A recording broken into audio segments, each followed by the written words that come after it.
Here this morning. Amen.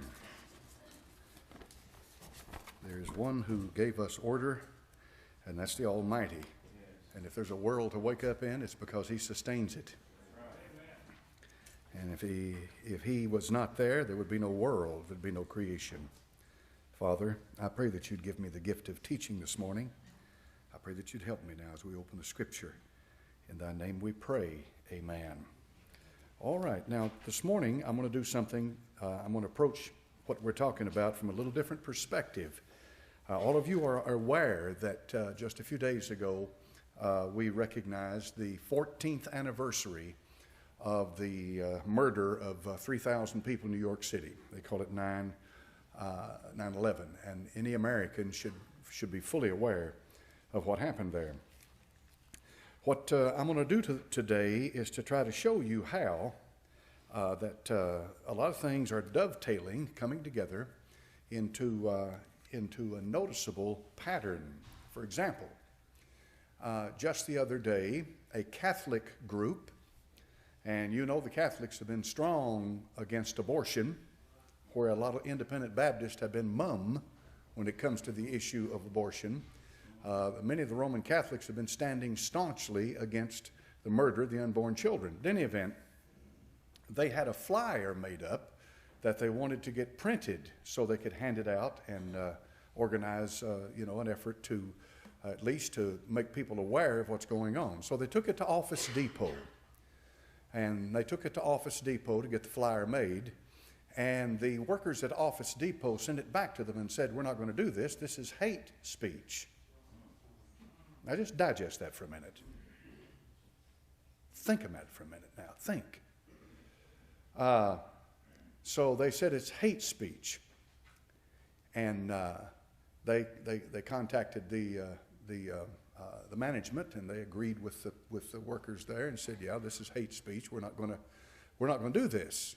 And of course, you can get into the issue of whether or not what the Catholic Church is doing about abortion, and they're not the only ones, of course, but what they're saying about the killing, the murder of 70 million unborn babies in this country. You can call it hate speech if you please, but here's the point. The mainstream media hasn't said a word about that. And this is a business that has refused to service a legitimate customer because they call it hate speech. Now, on the other hand, when this clerk up here in Kentucky refused to issue a marriage license to sodomites, then she, of course, comes under the scrutiny and the guns of all the mainstream media in the country and the world. Do you see a double standard? That's what you need to look for. You need to look for that double standard because your Christian faith is being systematically undermined. I'm responsible, folks. If I'm gone out of this world tonight, your blood won't be on my hands. I'm telling you. There is a systematic effort in this nation to eradicate Christianity. They're driving it inside the four walls of the church houses. But that's for the time being. They don't want your voice in public. They don't want you anywhere in the secular arena in this nation.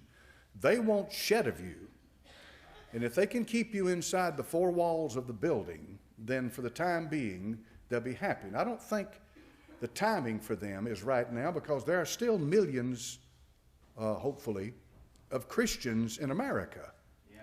And if you ever did wake up this so-called sleeping giant, you might get something done. And they're very careful in what they do. They don't want to do something that's going to cause widespread alarm among the sheeple. They want to make sure that people are, they just continue on in their sleep and aren't, and the pastors, of course, I don't know if you monitor very many of them, see what they're saying. Most of them spend all their time, the Sermon on the Mount, say, be good, that you need to be good to him, you need to be good to her, and you need to be good to them. And then when you go home, be good to this one, and everybody be good to everybody. And that's the Bible. That's all 66 books. Everything in the Bible, it's all about you be good to him and he'll be good to you. Now let's go home. That's all some people hear. And now if I don't tell you this, You're not going to get it from CBS, NBC, and ABC. You're not going to get it from WATE, WBIR, and what's that other one, WVLR, whatever it is. You're not going to get it from them. You're not going to get it. And it's the responsibility of the church to preach and teach the truth. We are the pillar and ground of the truth. So the reason I say that is because 9/11 is a watershed event in this country. I witnessed it. I watched the television screen when that jet flew into that Second World Trade Center tower. I watched it, real time.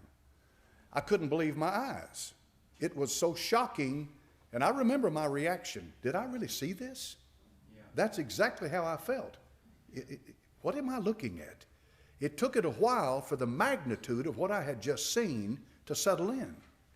And then when I watched that tower collapse, it literally blew my mind. Yeah. Now, the reason I bring that up is because what happened in 2001 up there in New York City has a direct bearing on what's happening right now. For example, in Mosul, I think it's in Iraq, Christians have been there for 2,000 years. They've been there for 2,000 years. There are no Christians there now. None. None. They're all gone. There's not a single Christian left in Mosul. Does anybody care? Do any of the reverends in America, you ever heard one of the reverends in this country say anything about the Christians in Mosul being all gone? Butchered? The women raped in front of their husbands? Children carried off? Sold into sex slavery? Made sex slaves? This kind of thing that's going on right now. Not a one left from an ancient Christian witness, a testimony that's been there 2,000 years. They're gone, folks. And that's being repeated all over Iraq and Syria. Right now, tens of thousands of refugees are fleeing into Europe. How many are aware of that? Tens of thousands, folks. They say that this is the largest mass movement of people since World War II. These are refugees. These people are driven from their homes. Now, here's the biggest problem with all this. Probably 90% of them are Muslims. And there's a lot of people over there that's smart enough in Europe to realize that with all of this influx of Muslims into their country, it may very well change what they call the demographics of the nation. And it will change. Because wherever they go, once they begin to dominate, it's their way or the highway. Now, that's a fact, folks. Yes, sir. They show a few children, but 90% of them are all men. I know it, yeah. And they're fighting among themselves. I read where the Syrian Muslims fighting the Afghan Muslim. And, that's all they do. That's what they do, folks. That's the reason they're fleeing now. They kill each other. And they're exporting that into this country. This country, I think, is going to take some now. What was the latest figure? 10,000? How many? 10,000. And then plus what's happening, over there in Europe. Yes, sir. Pastor, I've already heard that the Muslim clergy, they already have a new name for Europe. They now call it, among the Muslims, it's now called Arabia. Arabia. All right. Europe, Arab. Yeah. Arabia. Yeah. Okay. Well, there's two pieces of land on earth, and I can't remember. Harb is war, and there's the other, which is peace. And the land either fits in Harb or it fits in peace. You understand that Crane fell in Mecca and just killed a few hundred people. That is the most holy site in Islam, folks. The most holy. Mecca, Medina, and then Jerusalem, in that order. And so this just happened in Mecca. Now, let's talk about Muslims this morning, but I brought this up to show you, try to give you a pretty broad view of what's happening right now. So the bottom line is that when you go back and look at this, you ask yourself this question. Do you suppose when they did that up there in 9/11 that they moved our armies into Iraq, and they took down Saddam Hussein, and then they withdrew that they would create a vacuum, which of course would create this refugee situation, which of course would bring all of these people moving into Europe, which would bring destabilization and all of that. It doesn't take rocket science to know that when you take down a government, something's going to take its place. Something's going to take its place. These people who sing peace and kumbaya, folks, don't know anything about the human heart. The only reason they're not coming onto this shore right now and attacking you with their military force is because we've got a military force. Period.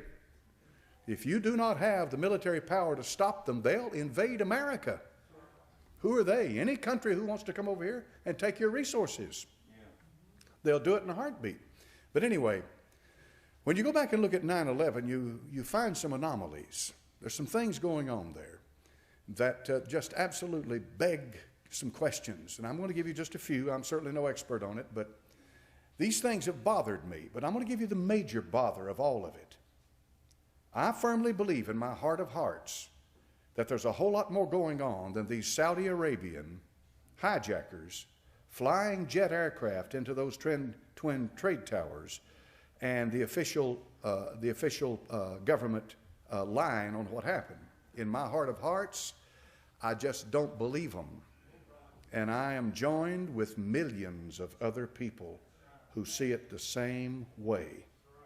Now, here are just a few of them, and I'll cover these quickly. These buildings were built with steel. They're steel-structured buildings. And yet we're told that because the jet fuel was burning, what have you, that it melted the steel and caused these buildings to collapse within themselves. There are over 3,000, now get this, don't take my word for it, over 3,000 structural engineers and architects that absolutely rebuff and refuse that official party line. It takes over 2,700 degrees to melt mild steel. And you don't have anything in your home. If your home burned to the ground right now, it would not melt mild steel. That steel would still be standing when your home was burned to the ground. Because you don't, unless you have a blowtorch in there and an oxyacetylene setup where you can create that kind of temperature, it's not going to do it. Never before nor never since has a steel-structured building collapsed the way these two buildings collapsed up there in New York. And as they collapsed, they were literally turned to powder. You're talking about steel, folks. You're talking about steel thick. I don't know how thick some of those beams were. Enormously thick. And you can burn jet fuel from now till the Lord comes back, and you will not melt mild steel. It won't happen. And when I use the term mild steel, I'm not exactly sure the structure of the building, what kind of steel, if it had been, a lot of different types of steel, how it might have been treated or what have you. But that's the bottom line. That bothers me. That bothers me. That bothers me. I have a problem with that. That tells me there's something going on here, especially since we have all these architects and engineers. These are men who know what they're talking about. They say you have been lied to. Steel structures don't collapse that way unless it is controlled demolition. With controlled demolition, you put explosives at certain points and bring it down. You've all seen the buildings come straight down. That's exactly what you saw in New York City, which of course begins to raise red flag. Number two, there are traces of explosive material have been found on the site. Yes. Number three, people witnessed molten metal flowing from the building. They want to say that it was aluminum. Aluminum, I think, melts at something like 900,000 degrees, 1,200, somewhere in there. Far, not near as hot as steel. But from the witness and testimony, this was steel flowing, molten steel flowing from the building. Number four, firemen and other witnesses heard explosions. I've listened to the recording of explosions. I would believe a New York City fireman in a heartbeat over any politician in this country. Believe me. I would believe that fireman in a heartbeat. or the policemen up there, because they lost policemen and they lost firemen when these two buildings collapsed in New York City. And I can't get it out of my mind, the thought that these firemen were called to that scene and they raced into those buildings and they went up the floors, totally unaware of the impending doom. That whoever did this knew that these firemen would come rushing into that building, courageous, courage. That's courage. They would be rushing into this building to go up there and try to save somebody, and yet they were heading to their own doom. And whoever dropped these buildings knew that. I call that first-degree murder. Number 5. Now listen carefully to this. Building 7. Building 7. How many of you know what I'm talking about when I'm talking about Building 7? It was, 40-story, 50-story, something like that. Sitting, I think it was not right on the spot, obviously. I mean, when I say on the spot, right bearing hard against it. But I forget exactly how far away it was. But it had some fires in it, all right? But all of a sudden, Building 7 collapses within itself, just like any controlled demolition. Now, I think it was CNN, BBC, some of the news media, started reporting the collapse of that building before it ever collapsed. Now, here's the thing. It begs the question. If that was a controlled demolition, which obviously it was, then it means that whoever did that knew those towers was coming down. That tells you there's a conspiracy going on. They knew the towers were coming down. They didn't know how many people would be in there. Nobody'd know that. But I don't know exactly the figure. They just call their names off, as they always do every year. And they show the family members and all with the photographs. And it's such a sad thing to people to still cry and they hurt over their lost loved ones. And a lot of the people over there in New York and in Shanksville, Pennsylvania, and the Pentagon, places like that, you know, they're enraged because they know there's something going on here. They know there's a conspiracy and that somebody murdered their loved ones. They know that. They know that. But that Building 7 went down. And when it went down, of course, the news media said, well, you know, it was the fires inside. And you can look at some of the photographs and the pictures and the videos of the thing, and you see maybe a little paper fire over here or some little fire there. That's not going to drop a steel structured building. They must think that you're a moron. They really do. They think we're morons. They think we're stupid. And so it begs the question that why did they do it? Now, I looked at this and I thought, I don't know who did that. I know this. Whoever did it's a mass murderer. I know this. I know if you'll kill 70 million babies, little innocent children, 70 million. 70 million little babies. I was thinking last night about that. Now, God has never given it to me that way before. And I was laying there in bed and I was thinking, boy, I wonder what they look like. I wonder what 70 million adults in their 20s and their 30s, mothers and fathers and with their children, their life was taken away from them. Who has that kind of authority? Does America have that kind of authority? I don't want to be in their hand. I don't want to be in their shoes when they stand before Almighty God. I don't want to be in their shoes. They got blood on their hands. And this thing up here, this Hillary Clinton, that fully supports Planned Parenthood and the selling of baby parts, she is a supporter of baby killing. Remember that now. When you go to the polls and go into the booth, and if you have an instinct to vote for Hillary Clinton, remember that. She's a baby killer. And find out who else is, whether Democrat or Republican. And find out what they believe about killing babies. But anyway, 70 million of them are dead. 70 million little children gone. Some of the black pastors are waking up. One black pastor has a website called Black Genocide, And they're beginning to wake up and understand they're killing off their people. That 70%, 7 out of 10 of all abortion clinics run by Planned Parenthood are in black neighborhoods. What's that tell you? What I've told you before about the elite and about the racist structure of the elite and all that, and that's as real as you better believe it's real. But anyway, what came out of this? Because this is where it ties in with what I'm talking about with the New World Order. Number one, the Patriot Act. The Patriot Act. That came out of it. Now, I haven't read the Patriot Act. Has anyone in here read it?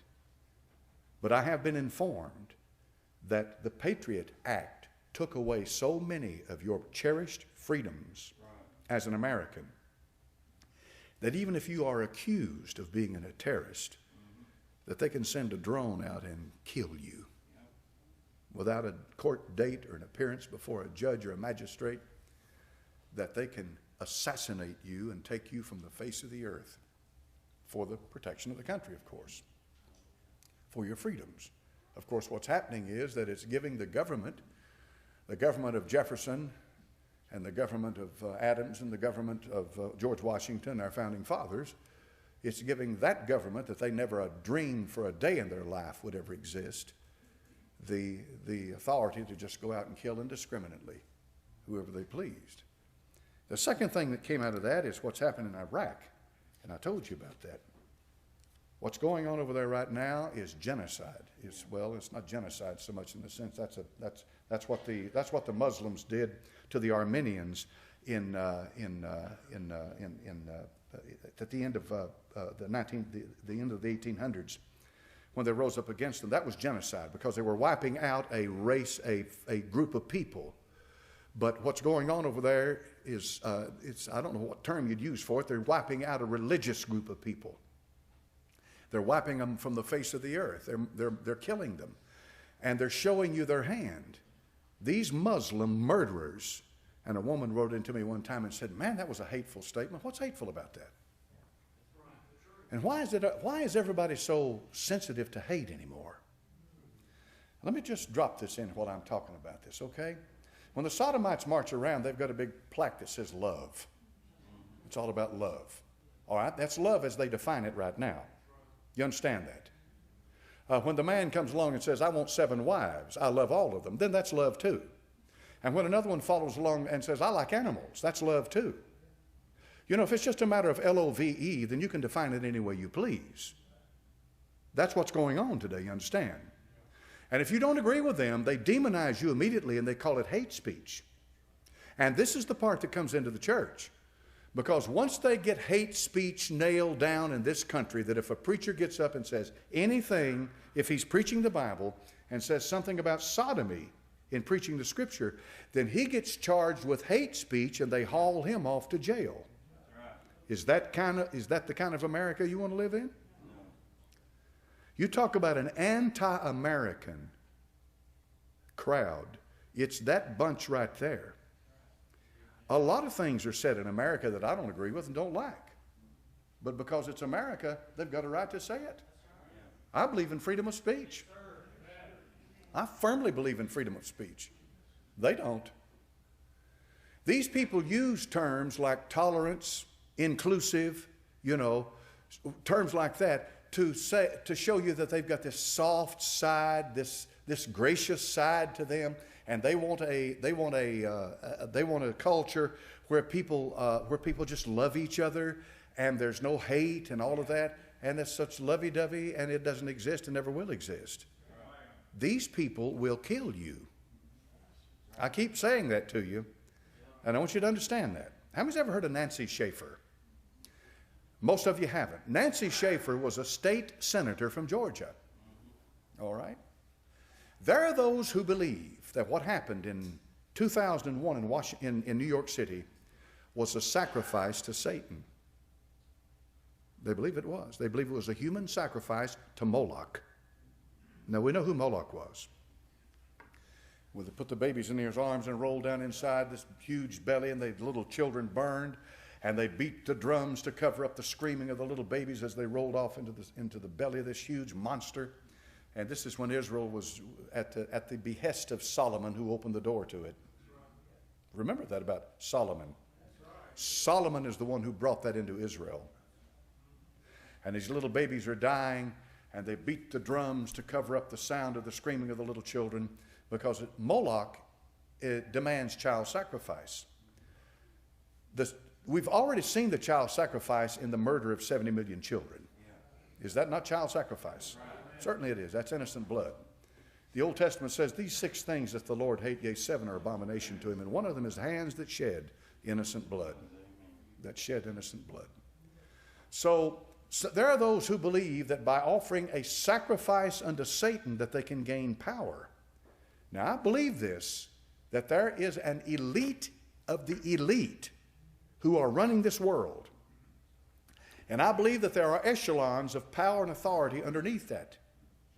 And I believe that as the echelon descends underneath the top of it, of the elite, that it gets bigger.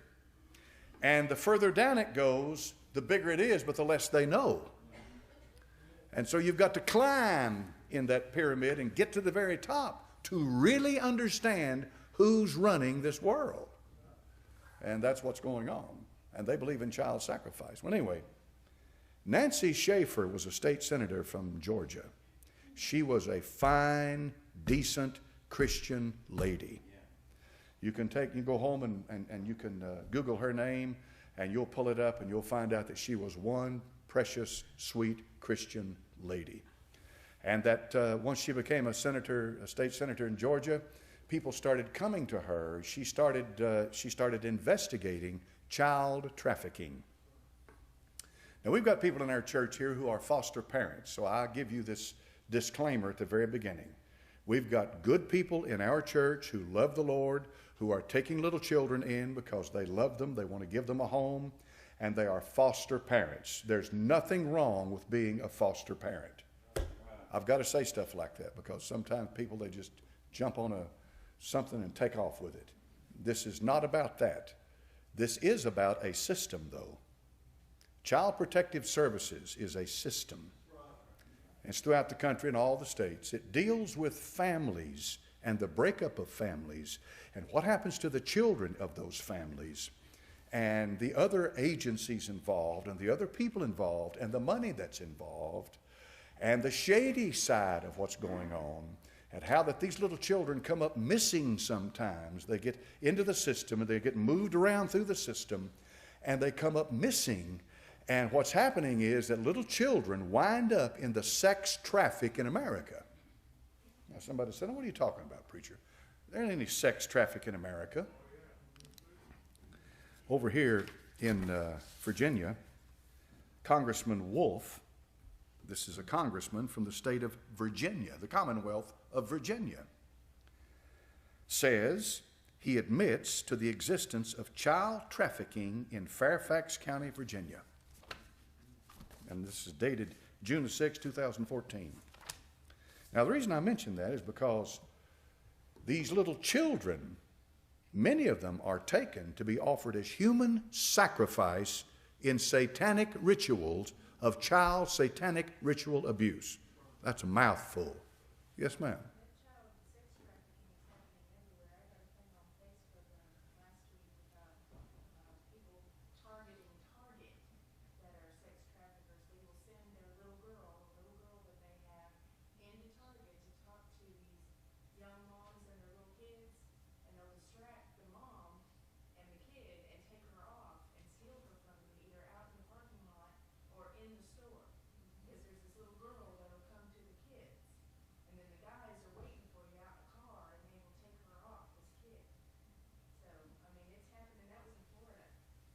In Florida, at a Target. As far as I'm concerned, there is nothing on this earth that would bring more grief into my soul than to lose my child and not know where it is. Nothing. Nothing would even come close to that. To go to bed at night and not have any idea what's happening to my son or my daughter, that would be the most horrendous thing that could happen to a human being, as far as I'm concerned, in this life on this earth. Nothing. Nothing. Nothing would even come close to that. You don't know what's happening to them. You don't know if they're dead or alive. You don't know if they're being tortured. You don't know what. You don't know. You don't know. And all these things go through your mind. Yes, sir. There's a FBI agent, he's dead, but he left 5 videos on the internet confessing what they didn't tell the public. Gunderson? Ted Gunderson. Ted Gunderson. And you listen to this stuff, and it'll really grieve you, and really, it'll wake you up to find out what this world's all about. But so you see, being an FBI agent or in law enforcement, well, he has a first-hand exposure to this stuff. He knows he sees it. He knows what's going on. These children that disappeared, that never showed up anywhere, and no one ever heard from them again. He kind of lets you know what happened to them. You know, that's hard for the human mind to wrap itself around, that what they could do to a child, but they do. They do. Now, of course, you know, you say, well, we were talking about the elite. Well, it goes all the way up. I mean, if the lower echelons will do that, what do you think that crowd will do up there? By offering innocent blood to Satan as a human sacrifice, they get power. They come into a league. They come into a covenant with the devil. You say, preacher, do smart people do? Yes, they do that. Absolutely they do that. There's no question in my mind that they do that. And it could be that the 9/11 was a human sacrifice to set in motion the last events, the events that lead up to the one world government and the revelation of the Antichrist. Could very well be that. I'm not saying it is, but it sure does fit the bill. It's because, I mean, what? Here, ask yourself this question this morning. Why in the world would anybody in this nation have anything to do with the killing of 3,000? As far as they were concerned, it could have been 30,000. 3,000 people. That's mass murder. And it was broadcast on television for the whole country to see. Mass murder. Why would they have anything to do with that? And there may be some of you in this house this morning who say, well, now I believe the government story on it, and that it was all a product of these Saudi Arabians who came over here, who were declaring jihad against America, and Osama bin Laden and Al Qaeda and all that. This is what they were doing, and this is why they did it. I'm not saying they didn't do that. I'm not saying they didn't fly those jets into the buildings. I'm not saying that these Muslims weren't part of an organized jihad against America. That's not what I'm saying. What I'm saying is that that's not what brought those buildings down. If you get that part, if you can get that part in your soul, that there's two different things going on here. There's no question about the jets flying into the buildings, although there's a bunch out there who say it wasn't a real jet, it was a cruise missile or something. I'm not going to get off into all that. There is literally watched those jets fly into those World Trade Towers. That did not bring those towers down. If it did not bring those towers down, that screams to high heaven, who did? And then the next question is, why did they do that? And somebody said so they could start a war in Iraq. Well, they had a war in Iraq, but there's more going on than that. Because when they pulled the troops out of Iraq, and who did that? Obama. Bush sent them in, Obama pulled them out. You got all these generals over there. These are professional military men. They're not politicians, they're military men. They know what happens if you don't protect a place, if you don't have a government in place. They know they know what to expect. They know the forces arrayed against them. They know the power structure. They know the pockets of resistance. They know all of that. The logistics of the thing, they know that. Surely you know that before Obama pulled all those troops out of Iraq, he was told by those generals, now look, if you do this, this is what's going to happen. And you know what? It happened. It happened. And for whatever political reason Obama might have had to do all that, the bottom line is the reality of the thing, the pragmatist view of it is simply this. When they pulled them out, the government collapsed. When it collapsed, it created a power vacuum, and ISIS moved in, And nobody ever heard of ISIS. It was all Al-Qaeda, Al-Qaeda, Al-Qaeda. Then ISIS comes in, and some of the worst atrocities that I have ever witnessed in my life. I've lived a while, and I've never seen such vicious murders that these monsters are perpetrating on the civilian populace. They're monsters. What kind of a monster religion that they're in? They're monsters. These are savages. And they go into these old places like Palmyra over there. And Palmyra is an old archaeological site, buildings that date back thousands of years. A lot of it has to do with pagan religion and all that.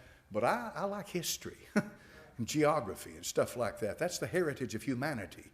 You can still learn a lot of things by looking at that. And these monsters go in there and they start blowing that stuff up. And it cannot be replaced. They are monsters. They are savages against society. Yes, sir. Pastor, isn't it marvelous the way that the enthusiastic volunteers from America that went over there and joined the ranks of the ISIS organization, they not really took them a lot of extra training to become as violent as the others. You wonder about that, don't you? Well, I know one thing. If they go over there, they should never come back here. Right. You said that, sir, because of how easily American terrorists can become like terrorists. Think about it. I mean, they're not ignorant of all the atrocities that these people are perpetrating, yet they want to go over there and be part of that. Right. What does that say about the human soul? And a lot of these people are going over there aren't necessarily Muslims. They just want to be part of what's happening. They just want to kill. They want to kill. We've always had mercenaries, folks. A mercenary is a hired soldier. That's what he is. He comes in from a foreign country and he fights for you, not for your cause. He fights for money. A mercenary. We got these people over here that are going over there. They're not even being paid. They're just going over there for the blood. What's that tell you about America? Well, here's the bottom line. This is what I gave all this to you this morning for. There's an awful lot of people that believe the month of September, we're almost in the middle of it now, there's something big is going to happen in this month. I've given you this caveat that there may something big may happen in September, but it may not happen in September. We don't know.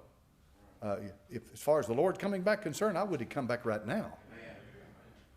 I would that he'd come back right now. But be very careful. Be very careful that you don't get caught up in some kind of a movement that starts setting dates for the second coming of Christ. You get in trouble, folks. You're going to get in big trouble. You're going to get let down, and it's not going to do anything for your faith. We don't know when the Lord's coming back. September may pass on and nothing happen. Yes, ma'am.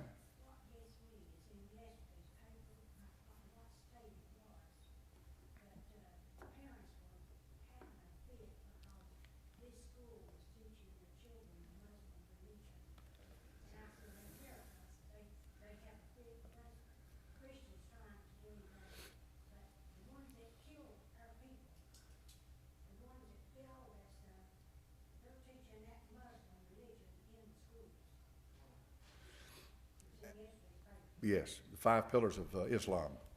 And they're teaching it. I'm not sure under what guise of what is, whatever they titled it, whatever, what kind of class structure it is. Certainly it's not about religion. I'm sure they approach it from a different perspective.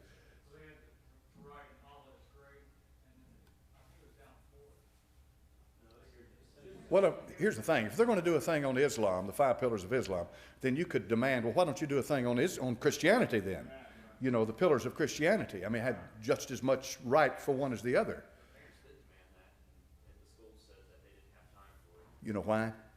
The two sources in this country that are destroying this nation comes through the educational system and it comes through the news media. It's there that they take the kids in the educational and brainwash them, and it's the news media that controls and spoon feeds what you get and puts their spin on it. Yes, ma'am.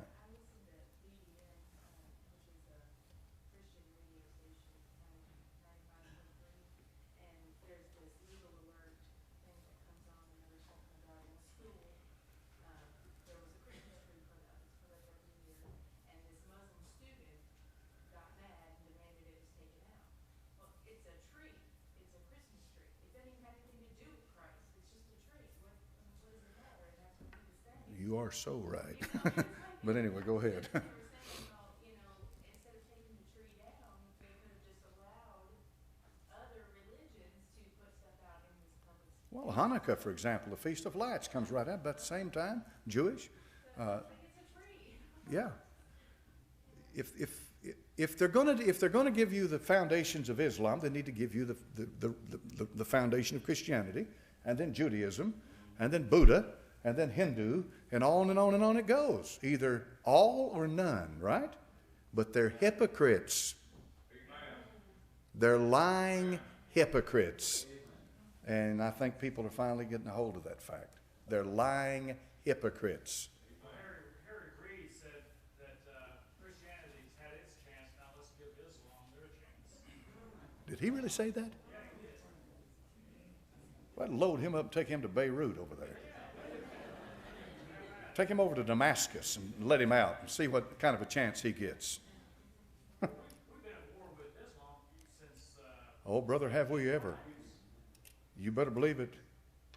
You better believe it. 1683 in the gates of Vienna. If they hadn't, if the king of Poland had not come in there and gotten up on top of a mountain and fired his cannon down on top of those troops from Mustafa, I forget his name, from the Ottoman Empire, they would have overrun Vienna. Had they overrun Vienna, they would have overrun Europe. If they had overrun Europe, everything would be different today.